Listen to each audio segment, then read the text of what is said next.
In 2024, Russian courts received a record number of cases under articles on desertion and evol. Most often, soldiers who have received leave from the front due to a wound are the ones who run away. They do not want to return to the war and no one is going to discharge them. The relatives hide the escapees. Deserters are searched for and tried. Often immediately after the verdict, they are sent to the front again. If relatives try to rescue a deserter from the police, they are also put on trial.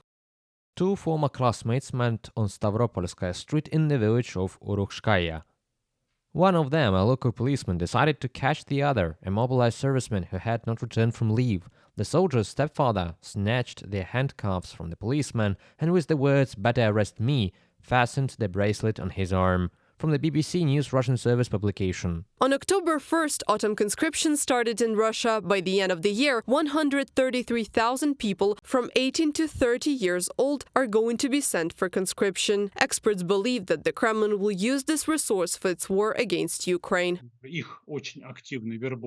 They are being recruited very actively for a contract, and since August the war has come to the territory of Russia. They have already been used for fighting in the Kursk region. Police officers who usually look for criminals can now be involved in the search for conscripts. The Russian authorities are trying to narrow the possibility of resistance. Another way of recruiting as many soldiers as possible for the war is the Unified Military Register. From November 1st, 2024, restrictions imposed on conscripts after receiving electronic summons will come into force, and they will be in place not from the moment the summons is served, but from the day it is sent by military conscription or placed in the register of summonses. But so far, digitalization in the Russian army has been slow, and paper summonses are still in use.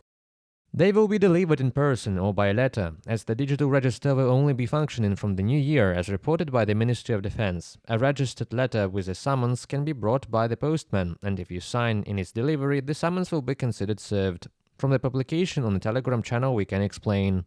Recently, Russian Defense Minister Belousov said that he is currently considering another wave of general mobilization. Instead, the Federation's Defense Ministry is focusing on increasing the number of contract soldiers, but the current rate of recruitment cannot compensate for the massive losses of the Russian army, the Wall Street Journal writes. According to analysts, a new wave of mobilization in Russia is inevitable. Reported by Anastasia Tarnavska, Victoria Smirnova, UATV News.